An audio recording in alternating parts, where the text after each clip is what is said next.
However, the back is where the cameras are located as well, so we might as well go and hit on the cameras. Both have kind of the same thing going on. The S20 Plus has that 12 megapixel wide-angle lens, a 64 megapixel telephoto lens, then a 12 megapixel ultra-wide sensor, but also a 0.3 megapixel depth sensor. And what I can tell you is that the depth sensor really isn't a crazy big deal. If it had like a crazier different camera setup, then that would be different, but it was a depth sensor. It's not that big of a deal. So the S21 Plus eventually took out that depth sensor because people knew that they didn't really use it that much. And the S21 Plus has that 12 megapixel wide-angle lens, 64 megapixel telephoto lens, then a 12 megapixel ultra-wide sensor.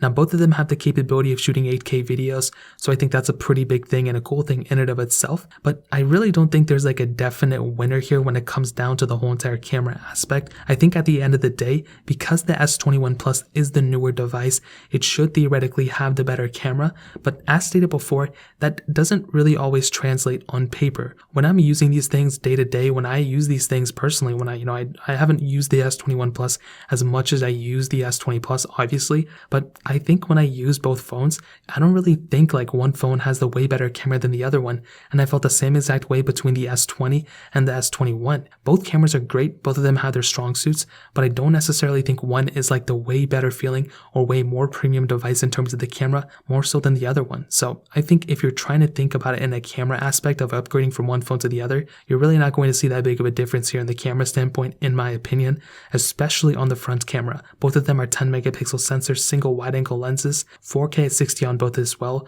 The quality may theoretically be better on the S21 Plus, but here's another case in point where it's almost the same exact thing. And I think that's what you're going to be getting at from these cameras. Both cameras are great, and Samsung kind of always has the best camera of that year, in my opinion. Some people say iPhones have the best cameras that year. I use an iPhone every single day of my life, and I can definitely tell you, I think Samsung has the better, hand here. Unless Apple does something crazy this year, I also think the S21 Plus is also going to have the better camera this year too. So when it comes down to both of these, the S21 Plus probably has a better camera, but if it's a 10 out of 10, the S20 Plus is probably like a 9.9 out of 10 to be completely honest. So in terms of the camera setup, that pretty much covers it up.